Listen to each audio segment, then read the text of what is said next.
혹시 예수 그리스도께서 승천하시면서 제자들에게 명령하신 걸 여러분 기억하시나요? 그것은 마태복음 28장에 기록되어 있는 대로 제자를 삼아라, 말씀으로 말씀을 가르치고 말씀을 지켜 행함으로 제자 삼아라라고 하신 말씀을 기억할 겁니다. 오늘 말씀도 좀 유사합니다. 사도 요한이 계시록의 마지막에 이 두루마리의 예언을 지키는 자는 복이 있고 이 예언을 지키면서 살아가는 자는 하나님의 축복과 함께 살아간다라고 말합니다. 그러면 우리는 이 말을 들으면서 복을 이렇게 얻을 수 있구나라고 희망찬 것만 생각할 수 있는데요, 사실 하나님의 말씀을 지키고 행하고 우리 손이 오기까지는 많은 시간이 있었고 많은 사람들의 수고와 피 흘림이 있었음을 성경은 말씀하고 있고 또 기독교의 역사는 말씀합니다. 오늘은 이 이야기를 여러분들하고 좀 나누길 소망합니다. 말씀을 나누기 전에 수요일에게 저에게 주셨던 마음이 있어서 먼저 좀 나누고 말씀을 나누도록 하겠습니다. 여러분 다 아는 찬양입니다. 예배합니다라는 찬양 아시나요? 완전하신 나의 주 하는 찬양 있잖아요. 그 찬양을 쭉 하는데 하나님이 저에게 이렇게 묻는 것 같습니다. 내가 완전은 하니? 너무 심플한 질문이었어요. 그래서 네 삶에 내가 완전은 하니? 그렇게 찬양은 하는데 진짜 완전하니? 라고 물어볼 때 제 마음 안에서 다시 한번 주님 걱정됩니다. 주님, 제 인생이 걱정되고 근심되고 어떻게 살아야 될지 생각하기도 하고 방법을 찾기도 합니다. 그래서 어쩔 때는 하나님보다 내 생각이 항상 먼저일 때가 많습니다. 솔직히 그렇습니다. 그렇지만 지금 이 시간에 제가 주님께 고백하는 것은 주님 완전합니다. 주님, 내가 예배할 때뿐만 아니라 나의 삶에 완전하셨고 나의 과거의 삶에도 선하신 하나님으로 완전하셨고 그리고 미래의 삶에도 선하신 하나님으로 완전하심을 고백하는 시간이었습니다. 여러분 어떠신가요? 여러분 삶에 하나님이 정말로 완전하신가요? 여러분 삶에 하나님은 선하신가요?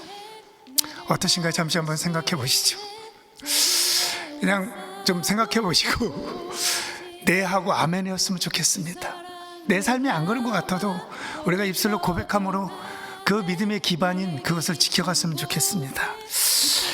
우리가 하나님이 선하시고 완전하다고 하는 고백하는 가장 근본적인 이유는 말씀에 있듯이 당신의 아들 예수 그리스도를 나를 위하여 십자가에 못 박혀 죽도록 하시고 하나님과의 관계에 담이 있는 걸 화평을 일으키게 하시고 우리로 하나님 앞으로 나아올 수 있도록 하신 분이라면, 전능하신 하나님이시라면 그분은 완전하다고, 그분을 선하시다고 믿는 믿음으로 우리는 살아갑니다.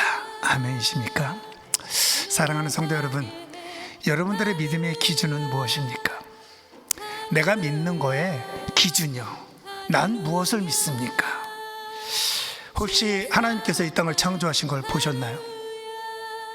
봤어 그러면 심각합니다. 그 사람 여기 앉아 있으면 안 됩니다. 내가 봤어 그런 사람 여기 앉아 있으면 절대 안 되는 사람이에요. 본 적도 없습니다. 예수 그리스도를 제자들처럼 직접 본 적도 없어요.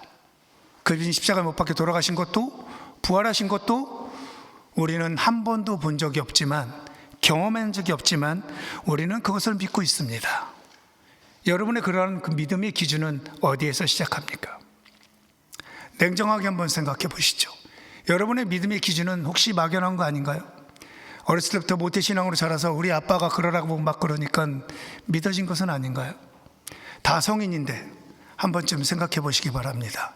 나의 믿음은 어디서에서 시작하나요? 저는 확실히 믿고 있는 게 있습니다. 제가 믿고 있는 것은 하나님의 말씀을 믿습니다. 기록된 하나님의 말씀을 믿고서 저는 하나님이 이 땅을 창조하셨다는 것을 믿습니다. 기록된 하나님의 말씀, 하나님이 이 세상을 이처럼 사랑하사 독생자를 주셨으니 누구든지 예수를 믿으면 멸망하지 않고 영생을 얻게 하려 하심이라. 아멘. 우리가 죄인 되었을 때 그리스도께서 우리를 위해 죽으심으로 하나님께서 자신의 사랑을 확증하셨느니라. 이 말씀이 저는 믿어집니다. 제 힘으로 믿어진 게 아니라고 생각됩니다. 이 말씀이 믿어진 것, 저에게 주신 성령의 선물로, 성령의 은사로, 성령의 인도하심으로 이 말씀이 저는 확실히 믿어집니다. 그러므로 우리의 믿음은 성경을 통해서, 하나님의 말씀을 통해서 우리의 믿음은 생겨야 된다고 확신하고 있습니다. 여러분은 어떠신지 모르겠습니다. 저는 분명히 그렇게 선포할 수 있습니다. 우리의 믿음은 성경이어야 합니다. 우리의 믿음은 하나님의 말씀이 기준이어야 합니다. 그래서 많은 사람들은 성경적인 교회, 성경적인 삶에 대해서 많이 이야기합니다. 그렇다면 성경이란 무엇인가요? 성경하면 딱 떠오르는 말은 무엇인가요? 성경은 어떤 것이었으면 좋겠어요? 성경은 하나님의 말씀입니다. 즉 하나님을 계시하신 것, 말이 어려우면 하나님을 나타내신 것, 이것을 성경이라고 저는 표현합니다. 계시하신 것, 나타내신 것은 성경 말고도 일반 계시라고 해서 일반적으로도 나타냈습니다. 즉 성경에서 의하면 하나님의 영원하신 능력과 신성을 모든 만물을 통해 알 수 있기 때문에 하나님이 없다고 핑계할 수 없다라고 성경은 말합니다. 무엇을 통해서 알 수 있다고요? 만드신 모든 만물을 통해서 하나님이 창조주이구나라는 것을 우리는 알 수 있습니다. 또 하나 있어요. 양심을 통해서 우리는 알 수 있습니다. 성경은 양심이 근거가 돼서 알 수 있다라고 말하고 있습니다. 로마서 1장 19절에는 이는 하나님을 알만한 것이 그들 속에 보임이라 라고 말하고 있고요. 로마서 2장 15절은 어떤 이들은 양심이 증거가 되어 하나님을 안다라고 말하고 있습니다. 그러니까 여러분 혹시 친구 중에 누군가가 좀 이상한 행동을 하거나 황당한 행동을 했을 때 양심이 없는 누구 이렇게 말을 하면 그거는 굉장히 심한 욕이 되는 겁니다. 하나님을 인정하지 않고 하나님을 모르네 라고 말하는 거랑 같습니다. 왜냐하면 이 성경에 기록된 양심이라는 단어는 두 단어가 결합된 단어입니다. 무엇과 무엇과 함께라는 단어, 즉 안다라는 단어입니다. 양심은 무엇과 무엇과 함께 안다라는 단어가 결합된 거예요.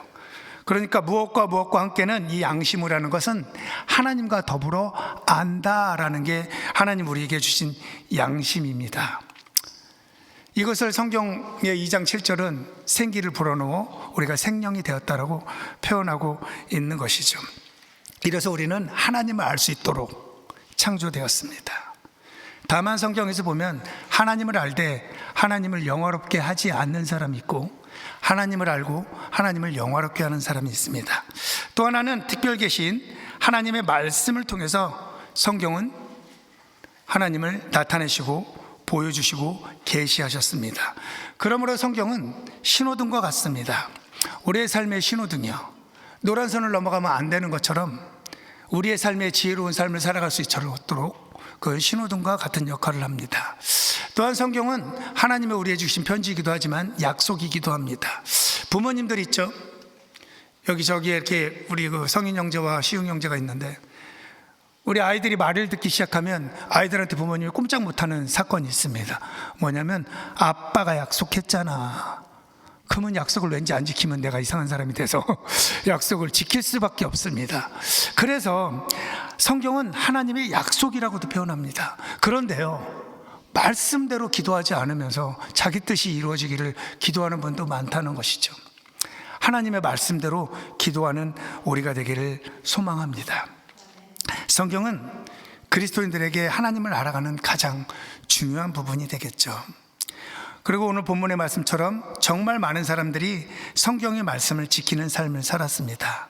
성경을 지키고 우리 손에 오기까지 얼마나 많은 사람들이 피 흘림과 애씀과 수고로움으로 어떻게 우리의 손에 되었는지 알아야 하는 것도 중요하다고 생각하기에 오늘 있을 성경 공부에, 청년부 성경 공부에 성경이 우리 손에 오기까지를 이야기하기 전에 약간 인트로로 여러분들하고 말씀을 좀 나누기를 소망합니다.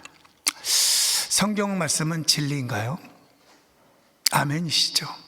번역본은 어떻습니까? 번역본도 진리인가요? 원어로 되지 않은 번역본도 여러분 진리라고 말할 수 있나요? 상당히 대답하기 어렵죠? 그렇지만 성경이 우리 손에 오기까지 어떤 일이 있었는지 한번 알아봐야 합니다. 번역에는 문자 그대로 번역하는 것이 있고 문장과 전체적인 맥락에도 맞도록 의역하는 번역이 있지만 우리는 모두 성경의 내용을 읽고 있다는 것입니다.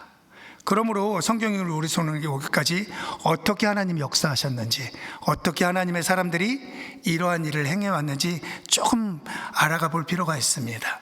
왜냐하면 성경은 세상 사람들로부터 항상 귀하게 대접받고 좋게만 대접받은 책이 아닙니다.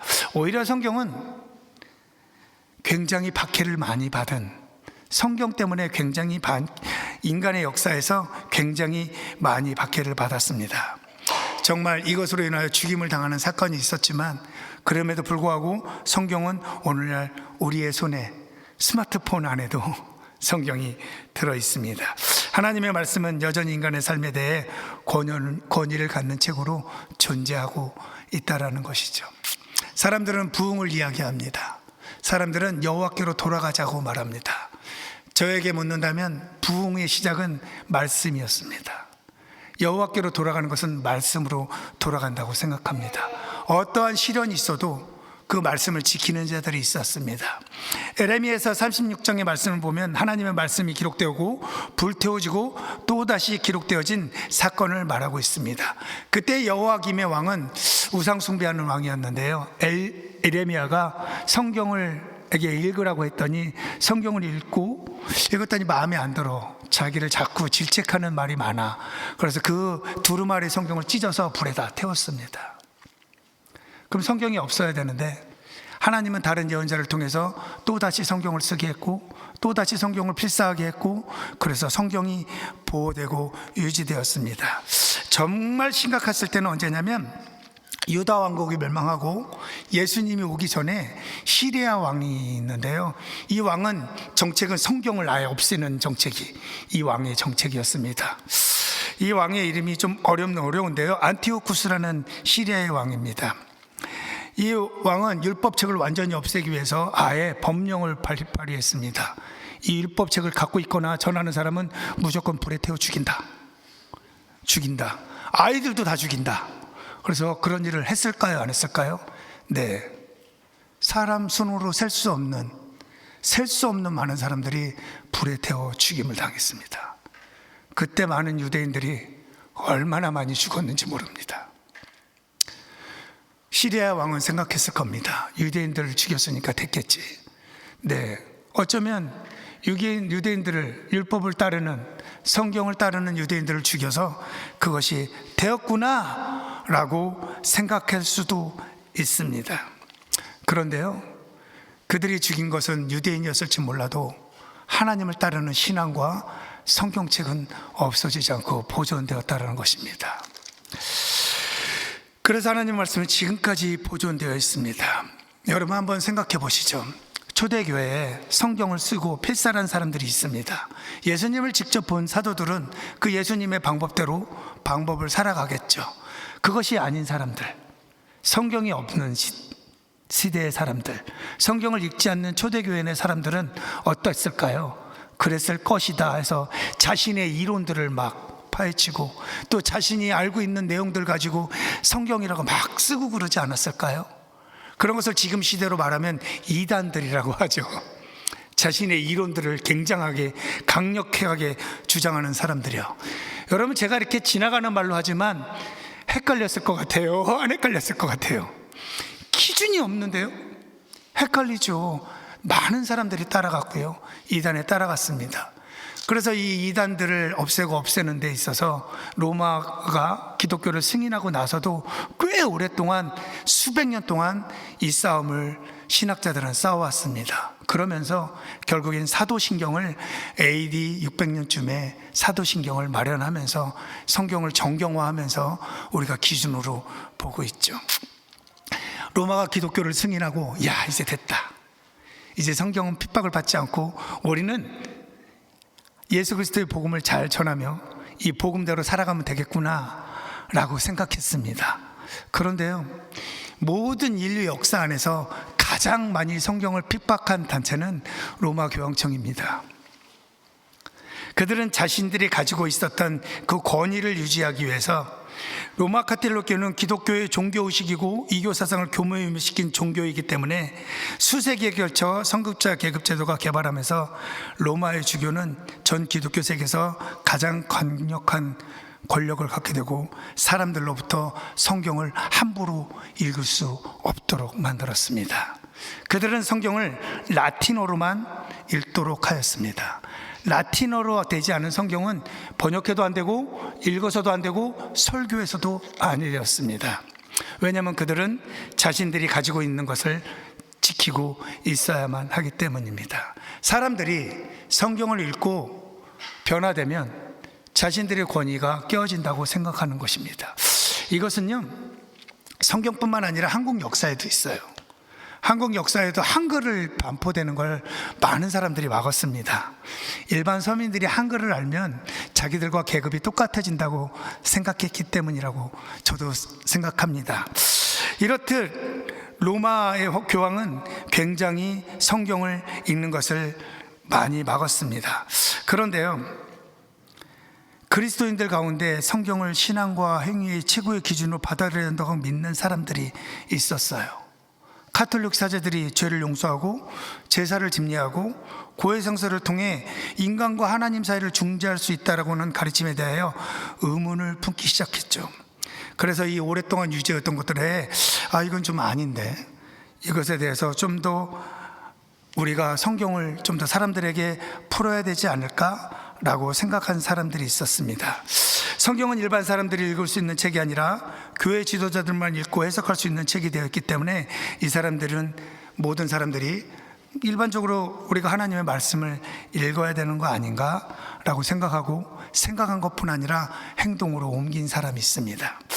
이 사람 이름을 들어봤는지 모르겠는데요, 이것이 최초의 영어 성경을 번역한 옥스퍼드 대학 교수의 신학자인 존 위클리프입니다.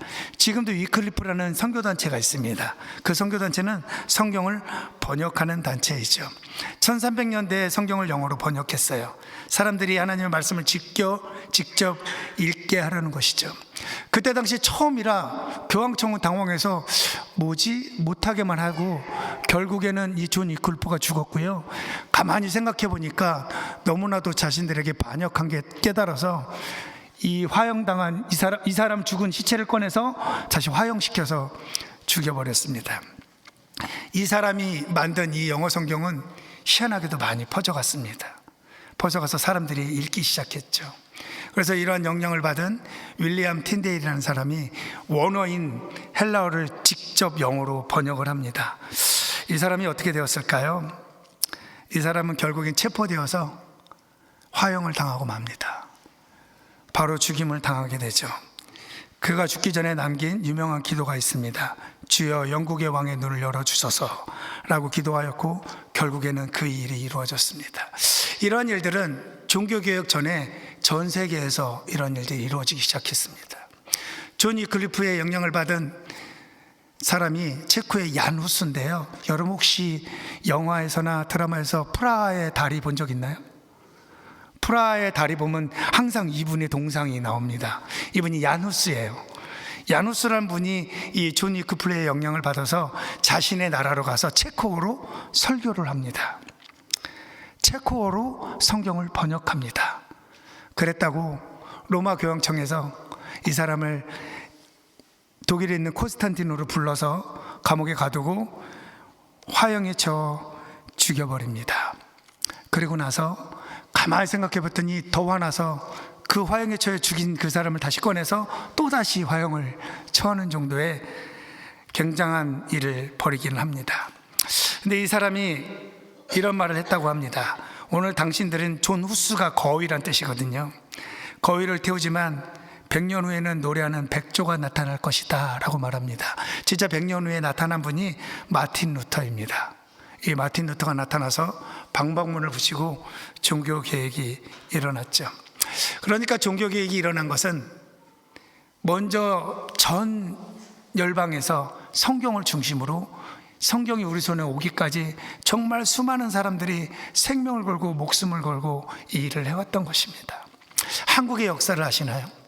토마스 선교사가 들어오자마자 그 대동강변에서 죽었습니다. 한문으로 된 성경을 죽어가면서 코믹적으로 여기 그리고 그랬다 그러는데, 아무튼 그 성경을 처음 받은 그 사람이 한문으로 된 성경을 가지고 자기 집에 가서 종이가 너무 좋아, 그래서 벽지로 이렇게 붙여서 보다가 예수라는 단어에 감동을 받아 그 사람이 크리스찬이 되는 스토리가 한국 역사입니다.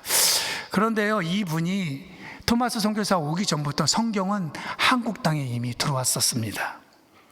존 루스라는 분과 이수정이라는 이런 분들이 번역을 해가지고 한국 땅에 보내왔죠. 원어를 번역해서 한국 땅으로 보내왔고요. 이때 한국에 정말 많은 사람들이 이 번역하는 데 도움을 줘서 우리는 성경을 읽게 되었습니다. 사랑하는 성도 여러분, 과거에는 사람들이 성경을 읽고 싶어도 읽을 수가 없었습니다. 그러나 오늘의 우리에는 문제는 너무 쉽게 성경을 가지고 있다는 것입니다. 문제는 이것입니다. 성경이 없는 시대가 문제가 아니라 성경을 읽지 않는 시대가 문제라는 것입니다. 어떤 사람은 성경을 위해 죽었고, 어떤 사람은 성경을 위해 감옥에 갔고, 어떤 사람은 성경을 위해 순교했습니다. 그런데 우리는 성경이 있는데도 읽지 않는다면 정말 안타까운 일이 아닐까요? 성경은 고고하게 서적이 아닙니다. 또한 좋은 말들로 구성된 법전이 아니라 우리가 살아가는 이 복잡한 현대생활에 우리 삶 속에서 살아갈 수 있는 기준이 되고 실제적으로 도움을 줄 수 있는 책입니다. 한번 여러분 스스로에게 물어보시죠. 내 삶의 말씀은 살아있는가? 말씀이 살아있어서 내 안에서 움직이는가? 여러분 어떻게 알 수 있나요? 말씀이 내 안에 살아있긴 한데 그 말씀대로 살아가고자 할 힘은, 살아가고자 할 결심은 하지 않는다면 그건 살아있는 말씀이 아닐 수 있습니다. 성경을 읽고 성경을 공부하고 알고 우리 삶 가운데 살아있는 말씀이 되어지기를 그리스도 이름으로 축원드립니다. 우리의 삶 속에서 성경이 진짜 실천적으로 이루어지기를 간절히 바랍니다. 성경을 배우고 묵상하고 연구해야겠다는 결심을 하시기를 바랍니다. 저는 독일의 콘스탄틴에서 야누스가 감옥에 있던 곳, 화형당한 곳을 다녀온 적이 있습니다. 정말 이러한 사람들의 피 흘림으로 우리가 이렇게 성경을 읽을 수 있구나라고 생각하면서 가슴이 벅차올랐습니다. 이 상황 속에서도 하나님을 배신하지 않고 화형당하면서도 자신의 한 일에 대해서 하나님께 영광 돌린 사람들, 그 사람들 덕분에 하나님의 말씀이 우리의 손에 익혀져서 우리가 읽고 있습니다. 오늘날의 본문 말씀 다시 한번 보겠습니다. 7절입니다. 보라, 내가 속히 오리니 이 두루마리의 예언의 말씀을 지키는 자는 복이 있으리라 하더라. 예전의 사람들이 이 말씀을 지키고 행하는 삶으로 여기까지 유지하였다면 이제는 그게 예전 이야기가 아니라 내가 해야 되지 않을까요? 왜 우리가 해야 하나요? 저는 우리가 해야 된다고 생각합니다. 왜냐면요, 우리 마음에 예수 그리스도의 생명이 있기 때문입니다. 우리 마음에 복음이 있기 때문입니다. 우리 마음에 그 다른 사람들은 믿어지지 않은 성경의 말씀이 우리 마음에 믿어지기 때문입니다. 믿어진다면 그 복을 취하시기 바랍니다. 말씀을 지켜 행함으로 살아가는 우리가 되길 바랍니다. 사랑하는 성도 여러분, 오늘 우리가 성경을 읽을 수 있는 것은 당연한 것이 아니라 은혜입니다. 많은 믿음의 사람들이 눈물로, 기도로, 그리고 핏값으로, 목숨으로 지키는 것이 성경임을 기억하시기 바랍니다. 여러분 이 시간에 결정하시고 내가 말씀을 읽고 말씀을 묵상하고 연구하고 하나님을 알아가는 것뿐만 아니라 우리 삶 가운데서 말씀을 지키고 행하며 살아가야 되겠다라고 결정하시고 그렇게 살아내시기를 그리스도 이름으로 축원드립니다. 그렇게 살아야 그리스도인이라고 합니다. 그렇게 살아야 예수의 제자라고 합니다. 세상이 어떠하든 그 환난과 핍박 속에서도 말씀을 지키며 살아왔던 사람들이 있었음을 역사를 말하고 있다면 이제 그 속에 내가 그 나라의 하나님 나라에 가기까지 충성을 다하면서 살아가는 우리가 되기를 그리스도 이름으로 축원드립니다.